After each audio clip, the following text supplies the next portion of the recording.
4월 29일 수요일 아침 묵상 창세기 32장 1절에서 21절 심히 두렵고 답답할 때라는 제목을 가지고 말씀을 살펴보도록 하겠습니다. 이 오늘 본문을 보면 요 차이를 좀 보셔야 돼요. 2절에 보면 야곱이 그들을 볼 때 이르기를 이는 하나님의 군대라 하고 그 땅 이름을 마하나임이라 하였더라. 에서를 만나는 길에 누구를 만나죠? 하나님의 군대가 앞서가고 함께 가는 걸 보잖아요. 그죠? 하나님의 군대라고 했으니까 한두 명이 아니라고. 그러니까 어마어마한 걸 본 거예요. 그런데 한 달이 지난 것도 아니고 뭐 두 달이 지난 것도 아니고 바로 그냥 에서가 400명 이끌고 온다니까 6절 7절에 보면 사자들이 야곱에게 돌아와 이르되 우리가 주의 형 에서에게 이른즉 그가 400명을 거느리고 주인을 만나려고 오더이다. 야곱이 심히 두렵고 답답하여 자기와 함께한 동행자와 양가소와 낙타를 두 떼로 나누고. 자, 정리해 봅시다. 갭을 좀 보세요. 이 차이를. 하나님의 군대를 만났어요. 그런데 에서가 400명을 끌고 오는데 심히 두렵고 답답하다. 원어로 보면 절망하여 죽게 됐다. 우리는 맨날 하나님한테 증거를 보여달라고 하잖아. 증거를 봤잖아.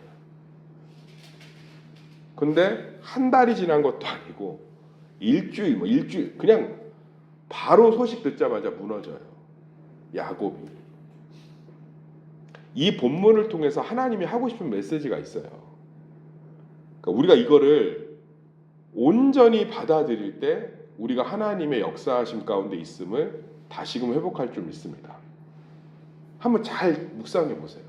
하나님의 군대를 봤는데 에서가 400명을 이끌고 오는 모습 속에서 심히 두렵고 떨리는 게 내 모습 아니에요. 날마다 하나님의 말씀을 듣는데 현실 앞에서 와르르 무너지잖아요. 내가 아브라함의 100세에 이삭을 주신 걸 알지만 내 현실의 수치들, 월급이나 자녀의 성적이나 나의 채무나 이런 거 앞에서 와르르 무너지는 거잖아요. 하나님이 나와 함께 하심을 날마다 말씀하셔서 듣지만 내 마음에 상함이 있으면 스스로 회복이 안 되잖아요. 그러니까 이 야곱의 모습이 우리 가운데 너무 잘 담겨 있어요. 여기서 자유로운 사람은 저는 목사를 포함해서 본 적이 없어요. 저는 성경이 진리라고 믿습니다. 사람은 눈으로, 귀로, 입으로, 피부로 하나님을 아무리 만나도 자기 문제 앞에서는 와르르 무너져요.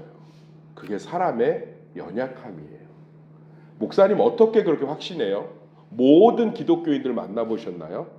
네, 다 만나봤어요. 어떻게요?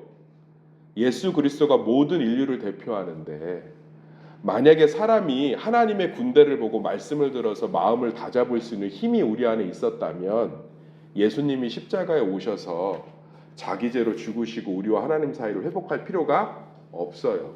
선지자를 보내서 야 정신 차려. 내가 하나님의 군대를 너의 앞서 보낼 거야. 너와 함께 할 거야. 그럼 믿어진다. 그래서 앞에서 안 두렵다. 그러면 선지자만 보내면 되지 스스로 내려오셔서 하나님과 우리 사이를 회복할 필요가 없다고요. 저는 그래서 단언컨대 아닌 척은 할 수 있겠지. 난 안 두려운 척. 나는 괜찮은 척. 진짜 괜찮은 사람도 있어요. 그건 믿음의 연륜이 쌓여서 괜찮아지는 거예요. 경험상 이런 경우에 안 죽더라. 자기 경험 때문에 안 흔들리는 경우가 있을 수 있죠. 근데 사람은 문제 앞에서 하나님에 대한 믿음이 힘을 발휘하지 못해요. 힘을 발휘하지 못한다. 근데 여기서 기적이 일어나요. 그러니까 이 성경이 나에 대한 평가를 받아들이시길 소망합니다.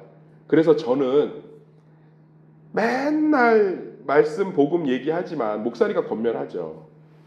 맨날 믿음 앞에서 넘어지는 제 자신을 보면 실망하지 않아요. 왜냐하면 그게 사람이에요. 제가 아브라함보다 이삭보다 아담보다 낫다고 생각하지 않습니다.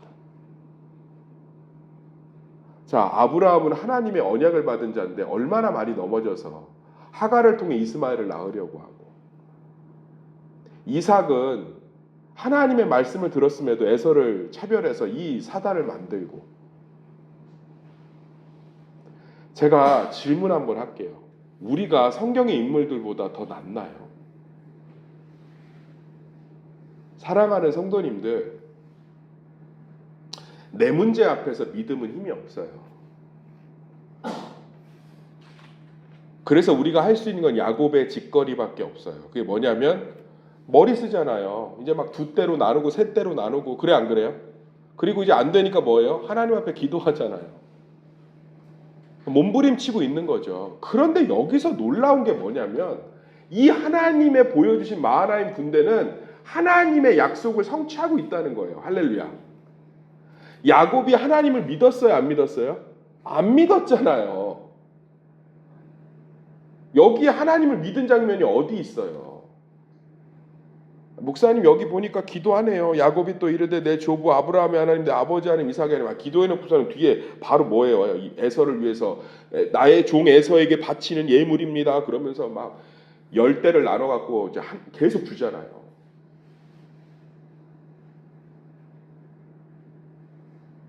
여기서 야곱이 하나님을 신뢰한 게 어딨냐? 야곱이 한 건 자기 고난 앞에서 진솔한 거예요. 진솔한 거. 아파요? 힘들어요? 도와주세요. 그런데 성경이 주는 최고의 아름다운 우리에게 소망은 하나님의 약속은 야곱과 상관없이 그대로 이 마하나임 군대는 그대로 일하고 있어요. 에서가 야곱의 머리털 하나도 못 건들고 야곱의 재산 하나도 강취하지 못하고 에서가 야곱을 온전히 품고 그 밑으로 들어가는 결과를 우리는 본 줄 믿습니다. 야곱과 상관없이 하나님은 일하고 계신 거예요. 무엇에 근거해서? 아브라함과 맺은 약속의 근거해서 우리를 아브라함의 씨가 되었기 때문에 하나님의 자녀되고 백성 되었기 때문에. 그럼 우리는 여기서 또 뭐가 일어나요? 또 하나가. 그럼 난 아무것도 안 해도 돼요. 그놈의 야곱이 그래서 아무것도 안 합니까? 고난 앞에서? 사람은 고난 앞에서 아무것도 안 할 수가 없어요. 사람은 고난 앞에서 어떻게 아무것도 안 해요. 맨날 탱자탱자 부모에게 용돈 받아서 나이 40 먹어도 놀고 있는 동수도 지 게임 아이템 사기당하면 분노해갖고 신고해요. 사람이 고난 앞에서 어떻게 아무것도 안 해요. 우울증이 왜 오는지 아세요? 열정 있는 사람이 우울증이 와요. 해볼 거 다 해봤는데 안 되니까 뭐예요?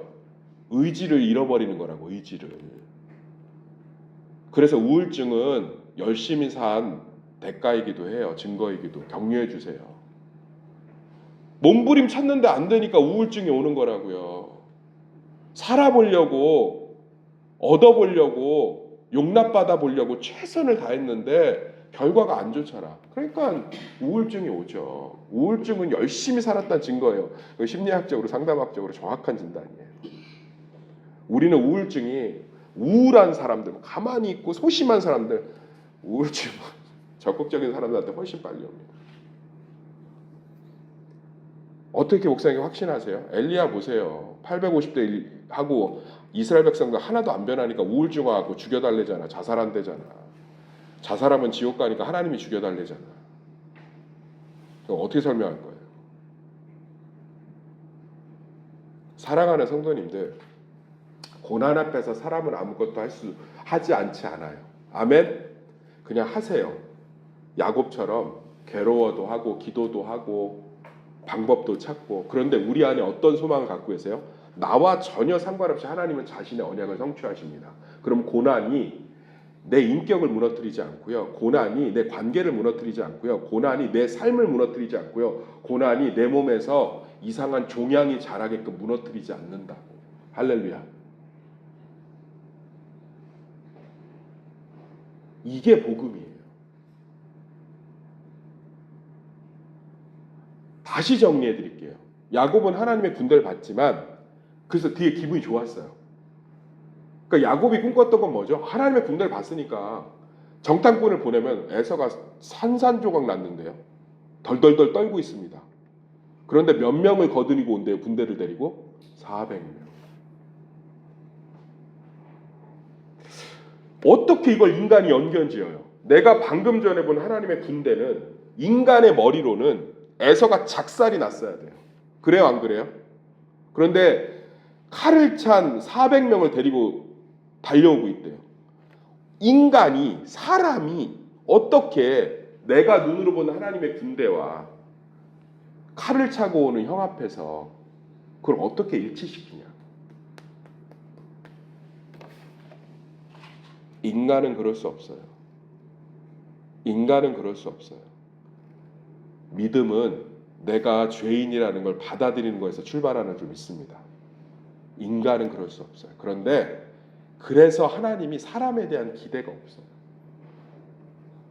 아마 여기서 야곱이 되게 이렇게 믿음대로 막 행동했으면 하나님이 조금 당황하셨을 수도 있어.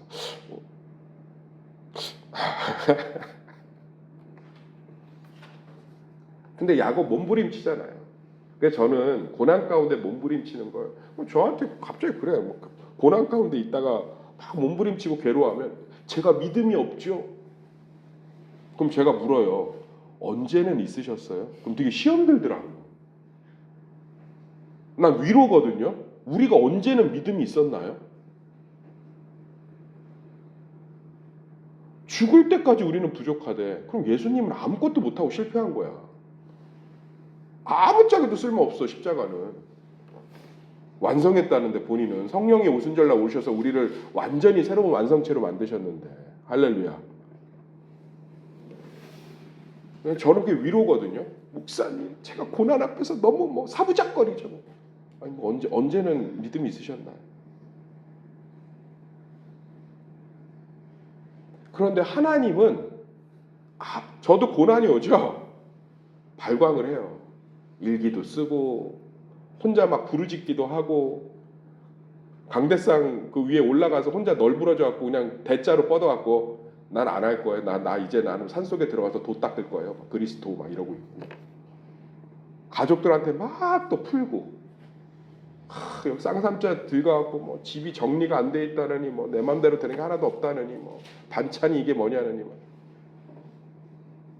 저도 고난이 오면 막 몸부림을 쳐요. 수용이 안 되니까 두려우니까 심이 떨리니까 저는 그거 부끄러워하지 않아요.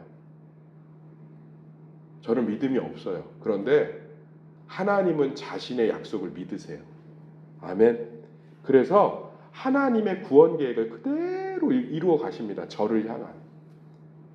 그 소망이 있기 때문에 관계를 깨트리지 않고 제 몸을 상하지 않고 근원이 흔들리지 않고 제 소망이 무너지지 않고 제 인격이 파멸되지 않고. 그런데 놀라운 건 하나님은 그렇게 오늘 야곱과 상관없이 보낸 마하나임 군대를 그대로 이루어 가세요. 성경은 다 그 이야기예요. 다. 하나님이 우리에 대한 약속을 하나님이 신실하게 지켜가십니다. 우리와 전혀 상관없이.